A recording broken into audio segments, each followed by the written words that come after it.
आज के लेक्चर में हम पढ़ेंगे सेल स्ट्रक्चर एंड फंक्शन। दो बातें, स्ट्रक्चर और फंक्शन क्या है सेल का। स्टार्ट करते हैं सेल से। आप लोग जानते हैं कि cell is the basic unit of life का एक बहुत ही बेसिक यूनिट है। रॉबर्ट हुक को आप लोगों ने नहीं बोलना जब भी आप लोग सेल को पढ़ते हैं। जितना आप लोग रॉबर्ट हुक के हवाले से जानते हैं, कमेंट बॉक्स में रॉबर्ट हुक के हवाले से कुछ लिखें। स्ट्रक्चर की तरफ आते, चूंकि हमारा जो लेक्चर है वो इन दो बातों के हवाले से है, स्ट्रक्चर और फंक्शन के हवाले से। डिस्कशन को यहाँ वहाँ नहीं भगाएंगे, पॉइंट की तरफ आएंगे। स्ट्रक्चर, एक सेल को जब आप लोग उठाते हैं तो सेल में आप लोगों के सामने जो है ये एक एनिमल सेल का स्ट्रक्चर आप लोगों को यूं दिखेगा कि उसके टॉप पर जो है एक मेम्ब्रेन होता है, उसको कवर क्या होता है, एक सेल को, जिसको हम लोग बोलते हैं सेल मेम्ब्रेन। इसका दूसरा नाम है प्लाज्मा मेम्ब्रेन। और फिर उसके बाद जो है सेल के अंदरून होता है साइटोप्लाज्म। रिमेंबर, इस सेल मेम्ब्रेन ने इस साइटोप्लाज्म को रखा हुआ होता है, घेरा हुआ होता है। और साइटोप्लाज्म ने क्या किया होता है, इसने इस पूरे जो सेल के अंदर जो चीजें हैं जिसको ऑर्गेनेलीज बोलते हैं, ऑर्गेनेलीज का मतलब है स्मॉल ऑर्गन्स, छोटे छोटे ऑर्गन्स, लाइक हमारे पास न्यूक्लियस है, एंडोप्लाज्मिक रेटिकुलम है, गॉल्जी बॉडीज है, माइटोकॉन्ड्रिया है और ईटीसी जो सेल के अंदर मौजूद है। तो इन ऑर्गेनेलीज को साइटोप्लाज्म ने जगह दी होती है और वहां पर साइटोप्लाज्म में ये रह रहे होते हैं। साइटोप्लाज्म एक जेली नुमा स्ट्रक्चर है जो कि सेल मेम्ब्रेन ने कवर किया होता है और इसी स्ट्रक्चर में ये सारे ऑर्गेनेलीज, यूं कह दीजिएगा कि ये सारे स्मॉल स्मॉल ऑर्गन्स जो हैं वो ठहर रहे होते हैं, वहां पर मौजूद होते हैं। तो फिर उसके बाद जो इंपॉर्टेंट पॉइंट आप लोगों ने याद करना है, that is about nucleus. Nucleus के हवाले से आप लोगों ने बात याद करना है कि न्यूक्लियस में है सेल्स में, एनिमल सेल्स में। रिमेंबर, एक ऐसे सेल्स हमारे पास है आरबीसी जिसमें न्यूक्लियस नहीं होता। और दूसरी बात अगर आप लोगों के जहन में आ रही है, आप कहीं पर पढ़ी है आरबीसी के हवाले से इंटरेस्टिंग, तो वो भी कमेंट बॉक्स में आप लोग लिख दीजिएगा। फिर उसके बाद इस न्यूक्लियस के अंदर अपना एक फ्लूइड होता है जिसको बोलते हैं न्यूक्लियोप्लाज्म। जिस तरह का साइटोप्लाज्म होता है वैसे ही यहाँ पर न्यूक्लियोप्लाज्म होता है और उसने जो है इस न्यूक्लियस को जगह दी होती है, न्यूक्लियोलस को जगह दी होती है।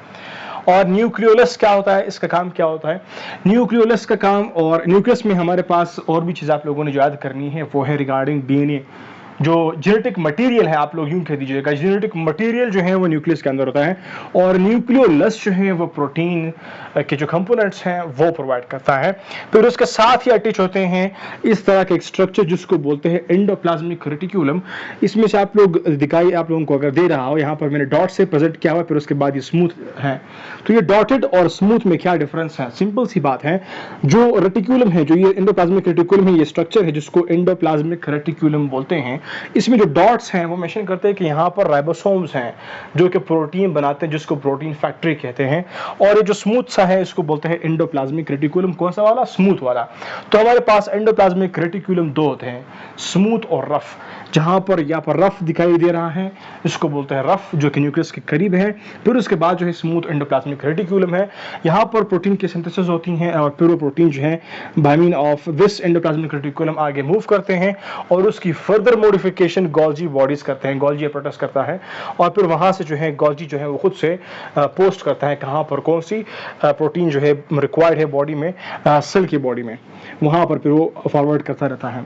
और इस सेल को जो है एनर्जी भी चाहिए होता है, तो वो एनर्जी फिर कहां से आएगी, सिंपल सी बात है, हम लोग जानते हैं mitochondria, power house of the cell, जहां पर एनर्जी बनती है और एनर्जी करेंसी यहां पर जिसको हम लोग जानते हैं एटीपी है। और फिर उसके बाद है लाइसोसोम्स, जिसको आप लोगों ने जरूरी जानना है, जिसको बोलते हैं सुसाइडल बैग्स। ये ऐसे बैग होते हैं जिसकी वजह से फिर ये सेल जो है वो खुदकुशी करता है, खुदकुशी सुसाइड करता है। तो ये हुआ short to the point regarding structure of the cell. अभी आते हैं टुवर्ड्स द फंक्शन। हमारे पास फंक्शंस बहुत ज़्यादा हैं। आप लोग जानते हैं कि सेल ही जो है वो हमारे बॉडी को बनाता है, तो जितने भी फंक्शंस हैं आप उसको सेल से रिलेट कर सकते हैं। लेकिन दो इंपॉर्टेंट बातें आप लोगों ने मेंशन करनी है, वो कौन कौन सी हैं, ग्रोथ और रिप्रोडक्शन जो है, ये दो इंपॉर्टेंट है और लाजमी आप लोगों ने मेंशन करनी है। रिगार्डिंग रिप्रोडक्शन, तो आप लोग जानते हैं कि हमारे पास सेल्स जो इन्वॉल्व हैं वो हमारे पास है एग और स्पर्म। ये दोनों सेल्स होते हैं जो रिप्रोडक्शन में हेल्प करते हैं। बाकी जितने भी सेल्स हैं वो ग्रोथ में काम करते हैं और सेल के जितने भी फंक्शंस हैं, बॉडी के जितने भी फंक्शन हैं वो सेल के साथ आप रिलेट कर सकते हैं। तो यहाँ तक होती है discussion regarding the cell structure and function. कोई भी क्वेश्चन है, drop that in the comment box and don't forget telling your friends about Dr. UUT lectures.